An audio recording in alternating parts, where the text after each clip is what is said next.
My debut novel, Scars Can Frighten, is available now for ebook and paperback. This has been a passion project of mine for several years, and I'm happy to finally announce it. You will find the Amazon link in the description below.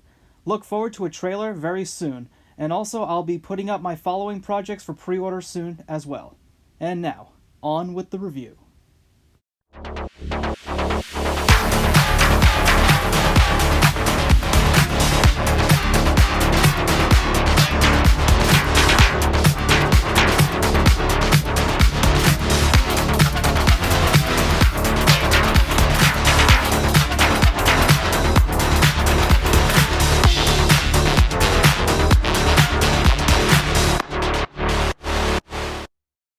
Welcome to 2023. There's a war out there somewhere, but I am the M-Crew dude, film and game enthusiast with an arsenal of phrases that probably won't catch on. For my next review, I have an important decision to make. What am I going to wear on YouTube? Well, obviously I'm just going to wear the same outfit. I mean, you have to ask? Hello everybody, this is the M-Crew dude. It is now the year 2023. I hope you all had a great holiday, but now it's time to do the things that we put off last year. As promised 3 years ago, Perfect Dark. And no, I'm not going to cryo-freeze myself at the end of the review. Sorry. Perfect Dark is a first-person stealth action shooter developed by Rare for the Nintendo 64 on May 22, 2000. Designed as a spiritual successor to their 1997 hit GoldenEye 007, Perfect Dark shares several similarities as it runs off an upgraded version of the game engine, featuring better textures and smarter enemy AI. The inspiration for this game came from the team's interest in films such as Blade Runner and Ghost in the Shell when they wanted to step away from Bond and create a new original story. The game stars a female lead named Joanna Dark, who works as a secret agent for an organization called Carrington Institute Research Center, and she is given various missions to complete as she investigates a hidden conspiracy. Loosely inspired by the real-life historic figure Joan of Arc, Joanna was created to be different from other female protagonists at the time by not only having a more fleshed-out character, but a diverse selection of disguises throughout the game, as funny as that sounds. While Nintendo wanted her to be voiced by a professional American actress, Rare, who was based in the UK, preferred to do voice work in-house and hired their composer, Evelyn Novakovic, to be the voice of Joanna. Despite not having much experience, she does an outstanding job, which only makes it more jarring when Rare recast her as American anyway in Perfect Dark Zero. The other characters were also voiced by members of the production team, but many of their faces were modeled after some celebrities just like in GoldenEye. While the non-animated faces look a little goofy by today's standards, this was actually a part of a feature called face mapping, where the devs were able to put their own faces over characters in the game. They were even going to allow players to do the same with a Game Boy camera and a transfer pack to put their own faces over guards in the campaign.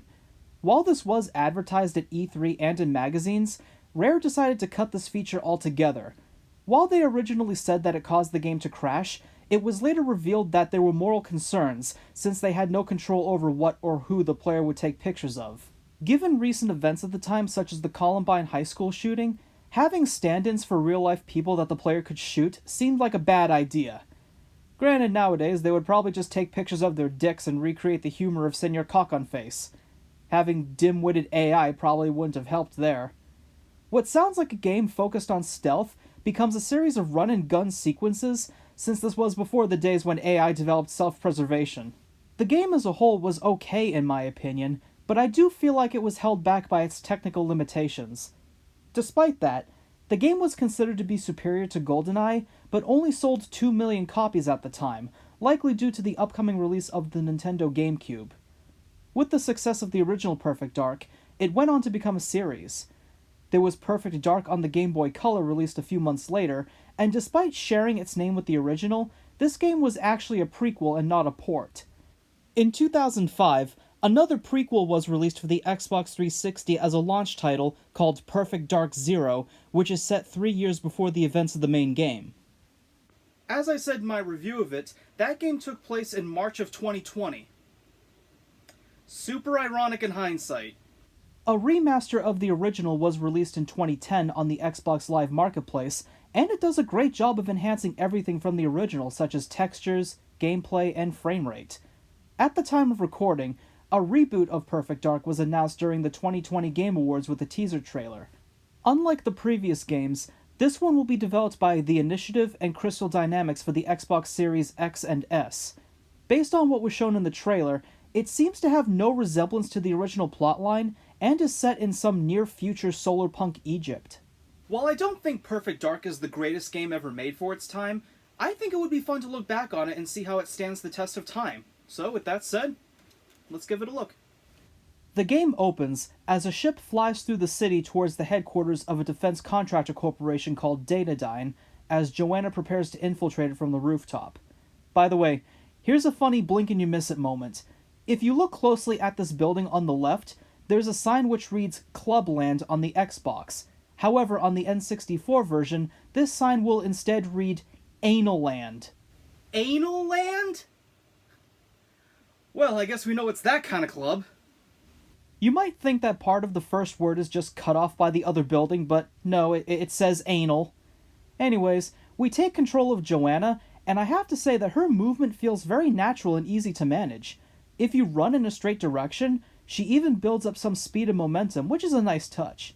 The combat is alright for the time, but it isn't the greatest.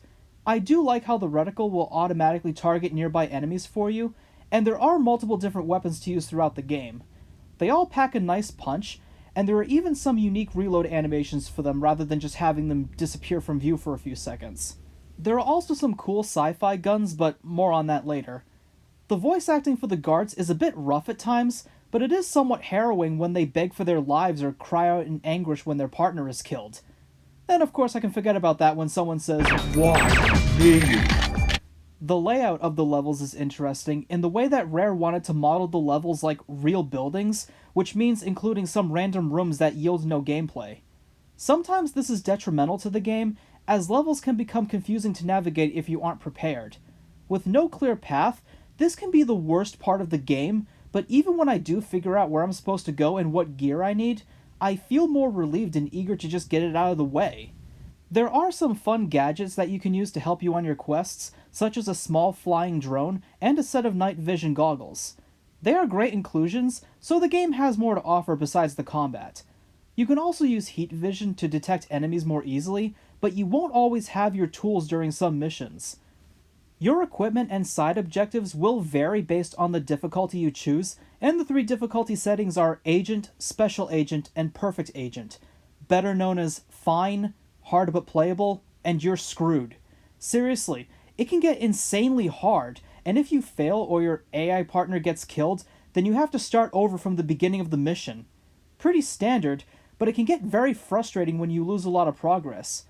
Missions can normally be finished in around 5 to 10 minutes if you know what you're doing, but it can still be annoying and tiresome after a while. That's not to say it's completely dull. The game even has a few cool Easter eggs, such as the Act Your Age achievement, where you get scolded for breaking every liquor bottle in the cabinet, and a hostile windmill that will chop you if you manage to climb it. When you finish the game, there are also some bonus missions to play through, which is cool, as you even get to play as some of the other characters as well. For a game that is advertised as stealth-focused, you will have to wildly shoot down your enemies like I said.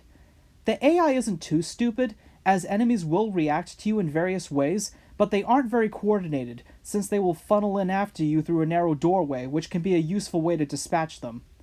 You do have the option to knock out an enemy with a melee attack if they don't see you, but it just boils down to whether or not they happen to be facing your direction. It would be unfair to compare this game to much better stealth games today, but even then, games such as Thief and Thief 2 were already out. Now, I'm not trying to put down the game for being different, and I'm sure it was mind-blowing for its time, but I still wish there was some complexity with the AI. After you finish a mission, you are taken back to the Carrington Institute for new assignments. You can also step away from the computer and explore the area at your leisure, which is really nice. By today's standards, the textures and designs are very dated and jarring, but from a gameplay perspective, this was really fun and welcoming. Sadly, the elevators are very finicky and difficult to work with. They seem to move at a set path when you get on, so you feel like your destination is left up to chance. Imagine you're going to work, and you can't get to your office on the 5th floor because the elevator has to stop at every floor before arriving at yours. Another minor issue is whenever you pause the game, you get this cool and catchy music. It's not bad, but it's strangely loud for pause music. I don't want to have to turn the TV off if I receive a phone call. I know there are some games that maintain music during the pause screen, like the first Sly Cooper game, for example, but even then, it softens rather than having a new track play. The soundtrack as a whole is okay throughout. It's not the best I've ever heard, but it's surprisingly very memorable and diverse, so I was never bothered by it. It's nice to hear the devs do their own thing while not being restricted to the James Bond theme, so it has its own tone and atmosphere. Getting back to the story, I think it's fun, and it does have a few enjoyable twists after we break into Area 51 and discover an ongoing war between two alien races, the Mayans and the Skeetar. With this huge conspiracy, we discovered that dataDyne started to work with the reptilian Skeetar to power dataDyne's technology, because I guess Samsung didn't want to be associated with them anymore. Okay, obviously I'm just making that last part up. Along the way, we meet a witty gray alien Mayan who calls himself Elvis. He has some fun appeal, especially when he becomes obsessed with America like some foreign tourist who knows nothing about the place he's visiting. That's kinda cute. After we meet him, he helps us take down the Skeetar and explore some decent-looking alien landscapes. It's a strange, but naturally paced tonal shift when we go from hacking computers in cyberpunk corporations to fighting a hostile alien race in outer space. I think the story is worth checking out on its own, and it is significantly better than what they had in Perfect Dark Zero. Looking at the game for how it is today, I'd say it's very rough and dated at times, but it still has a lot of charm that makes it worth returning to 23 years later. I will admit that it's not for everyone, but if you like GoldenEye or want to experience a sci-fi game with a nuanced twist, then I would recommend giving it a chance if you're willing to be patient with it. This is the Crew Dude signing off, wishing you all a very pleasant day.